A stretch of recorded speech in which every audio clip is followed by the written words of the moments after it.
During a playoff series, when you notice something in a team's game and you make adjustments, whether it's on the power play or when you see something in a goalie, what's that process like from game to game in terms of adjusting to those things but also not changing too much of your own game? Usually it's, we get video from everything. So, I mean, there's iPads on the bench, so they can do it in-game with the assistant coaches. I don't do it. I don't look at an iPad in-game, but Joe and Jay and Kevin will at times, especially in timeouts. Players want to look at it. They're more receptive to that type of feedback. They're used to video.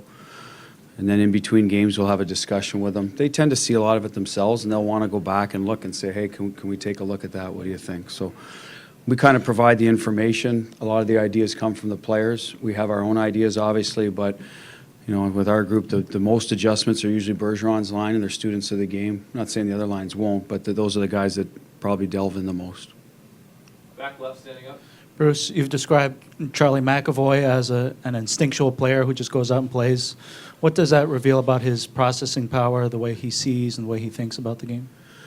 Well, he's at a high level, Fluto. I mean, there's a lot of guys like that. Usually the best ones are, they see the game in real time and off they go. Again, we give them tendencies, but some of those players are better off not being overly structured. And there's other guys that are better with structure, and you got to kind of figure out common ground there. You can't I don't think you can let a guy go reckless. But Charlie's that guy that we try not to constrain with, this long rim tonight's going to be the first, we'll tell him, and part of the video, obviously, but for him, I think it's, if you see a play you think you can make, we've given him the green light to make it. You hope it works out more times than it doesn't. When it doesn't, then we got to sit down and probably get him back on track type of thing, a little more structure. And there's a few guys, Marshy's like that. It's tough to, sort of, some of the plays he makes out there are all on his own instincts. And again, they're working out more than they're not. And we just got to be guard against that other guys don't turn into Marshy and McAvoy that don't have those instincts. I think that's your challenge as a coach. Right side, second row. Bruce, Johansson's story has kind of been lumped in with Coyle, because of just the way they arrived in midseason, whatever. But if you separate that out, what would you say about why he's been able to assimilate so well on your team and kind of the impact he's been able to have, particularly in the playoffs? What is it about him and what's allowed that to happen? Well, he's a smart player.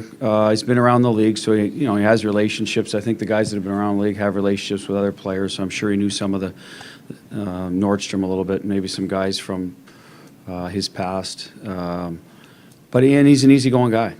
He's not a guy that came in and demanded certain things. He's a little more laid back. Not as forceful, I think. So at first, I think it was a challenge for him to see where he fit, to be honest with you. And he had injuries. He was sick for a while, so we moved him from left to right. But at the end of the day, once he got comfortable, and I think that's Marcus, once he was comfortable in the group, it can be an intimidating group, I think, even for guys that have been around the league. You get Z and you get Berge in there that are who they are. So I think once he got through that and felt like he could help the team and he was contributing on a regular basis, then he keeps moving up and up. I think that's just the confidence level of how he feels inside our locker room now. And but it took him a while to get there, and through really no fault of his own. Like I said, he got hit hard by Ferland, so that took him a while to get in. We'll do 3 more questions. Back right.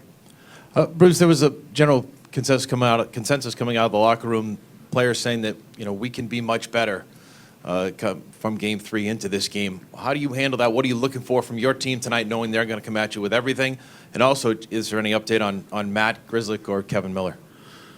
Nothing new to report on either of those. They're obviously not playing tonight. We'll get back to Boston, see where Grizz is at.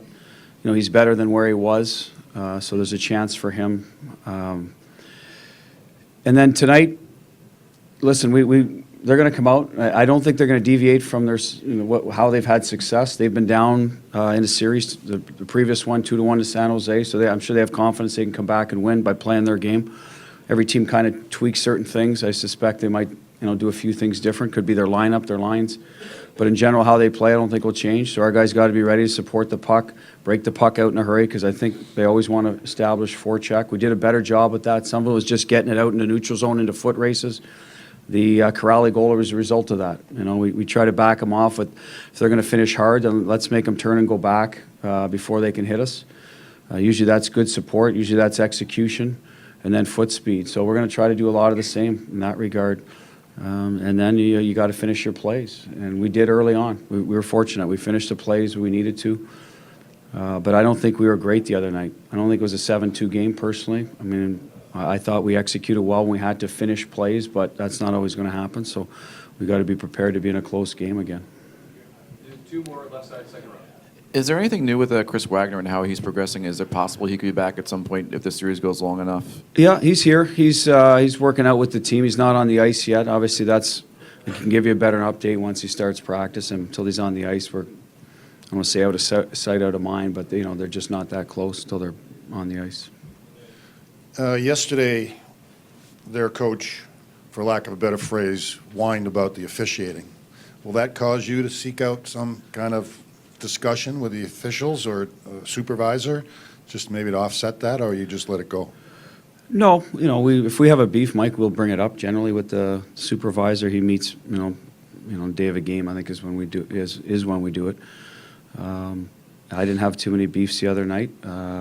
Apparently they did, so they voiced theirs. But no, we're going to be ready to go. And like I said, if they take penalties, hopefully we can capitalize in the power play. It's one way to sometimes dampen their enthusiasm with their physicality. If you make them pay in the power play, and that's our ultimate goal. But we're ready for a physical game, and we're not going to concern ourselves with the officials until they stink, and we got to. They go against us, right? So right now, like I said, I thought, what did we kill the other night? Five penalties. They killed 3. One was their own call. Like, they challenged the play. So really, they only had 3 infractions against them at the end of the day. So I'm not sure they favored us in any way.